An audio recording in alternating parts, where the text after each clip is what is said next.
और इस वक्त आप तस्वीरें देख रहे हैं एयरपोर्ट से, ये सीधी तस्वीरें सामने आ रही हैं जहां पर विनय नरवाल का पार्थिव शरीर, जो नेवी अधिकारी थे, उनका शरीर इस वक्त पहुंच चुका है। पार्थिव शरीर को श्रद्धांजलि दी जा रही है। नेवी के तमाम बड़े ऑफिसर्स वहां पर इस वक्त मौजूद हैं और यहां से पार्थिव शरीर लेकर करनाल के लिए रवाना हुआ जाएगा, जहां पर परिवार इंतजार कर रहा है। पहलगाम में जो आतंकी हमला हुआ, जिसमें 26 मासूमों की जान चली गई, उसमें लेफ्टिनेंट विनय नरवाल भी शामिल थे, जिनकी चंद दिनों पहले शादी हुई थी और वो अपनी पत्नी के साथ मौजूद थे पहलगाम के उसी इलाके में जहां पर ये आतंकी हमला हुआ था। और अब पालम एयरपोर्ट से ये सीधी तस्वीरें आपके सामने, जहां पर विनय नरवाल को श्रद्धांजलि नेवी के अधिकारियों की तरफ से दी जा रही है। यहां से उनका पार्थिव शरीर अब से थोड़ी ही देर बाद उनके परिवार के लिए, उनके घर के लिए रवाना किया जाएगा करनाल, जहां पर परिवार इंतजार कर रहा है नम आंखों के साथ। अभी भी यकीन कर पाना उन तमाम लोगों के लिए मुश्किल है कि जो घूमने फिरने के लिए, छुट्टियां मनाने के लिए, खुशियां मनाने के लिए उस खूबसूरत जगह पर गए थे जिसे मिनी स्विट्जरलैंड कहा जाता है, वहां से इतनी दर्दनाक खबर सामने आएगी, ऐसी तस्वीरें सामने आएगी जो पूरे देश को झकझोर कर जिसने रख दिया है। और साथ ही अब बदले की मांग चौतरफा उठ रही है। इंतजार इस बात का कि सरकार अब इस मामले में क्या कड़ा एक्शन लेती है। ये दो तस्वीरें, दूसरी तस्वीर आप देख रहे हैं, जिसने पूरे देश को निशब्द कर दिया, जिसने एक ऐसा मौन छोड़ दिया जिस पर कई सवाल तो हैं लेकिन साथ ही गुस्सा भी।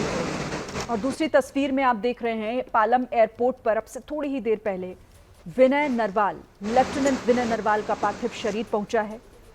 उन्हें अंतिम विदाई दी जा रही है, उन्हें अंतिम श्रद्धा सुमन अर्पित किए जा रहे हैं। नेवी के जो तमाम बड़े अधिकारी हैं वो मौजूद हैं और साथ ही उनके परिवार के लोग भी हैं। और यहां से सीधा सीएम रेखा गुप्ता भी वहां पर मौजूद हैं। उन्होंने भी श्रद्धांजलि अर्पित की विनय नरवाल के पार्थिव शरीर को। करनाल के विनय नरवाल जो छुट्टियों पर थे, जिनकी शादी चंद दिनों पहले हुई थी, 16 अप्रैल की वो तारीख बताई जा रही है जब उनकी शादी हुई थी। घर में खुशियों का माहौल था, घर में अभी वो खुशियां समेटी जा रही थी कि जब ये वापस लौटेंगे तो उन्हें फिर से सेलिब्रेट किया जाएगा। लेकिन किस तरह से सब कुछ बदल गया, जो खुशियां थी वो कैसे दुख में बदल गई, मातम परिवार के सामने। और जीवन भर का ये दुख है जिसे किसी भी तरीके से कम नहीं किया जा सकता।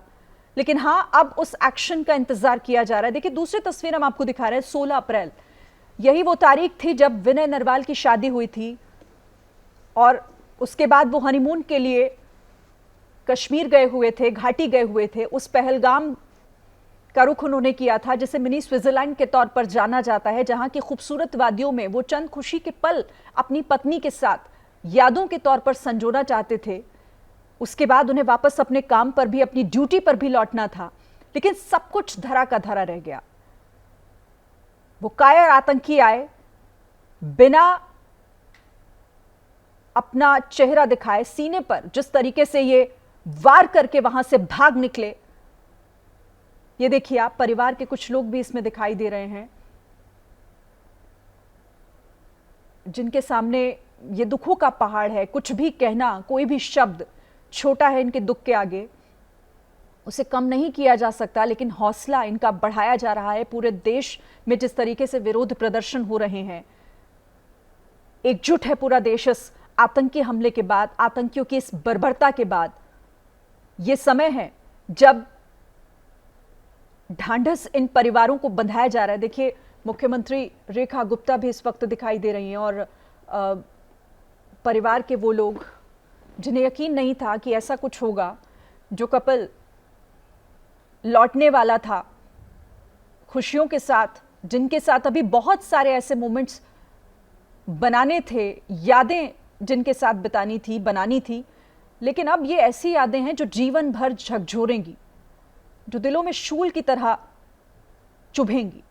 रेखा गुप्ता गले लगाकर परिवार को ये सांत्वना देने की कोशिश करते हुए कि इस मुश्किल घड़ी में हम आपके दुख को कम करने की कोशिश करेंगे, आपके साथ खड़े हैं हर तरह से। और जो यहाँ पर अब श्रद्धांजलि दी जा रही है, जिसके बाद यहाँ से वो सफ़र शुरू होगा करनाल, जहाँ के रहने वाले थे, जहाँ पर घर है दिवंगत विनय नरवाल का, लेफ्टिनेंट विनय नरवाल, जो देश के लिए किसी गौरव से कम नहीं थे। लेकिन आज विनय नरवाल के इस तरह से अचानक चले जाने से पूरा देश इस वक्त गम के माहौल में डूबा हुआ है। तस्वीरें लगातार हम आपको दिखा रहे हैं। एक बार फिर से आपको लिए चलते हैं करनाल।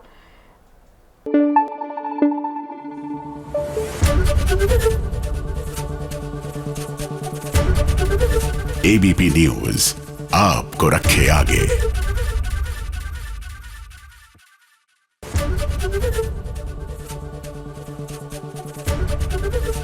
एबीपी गंगा, खबर आपकी, जुबान आपकी।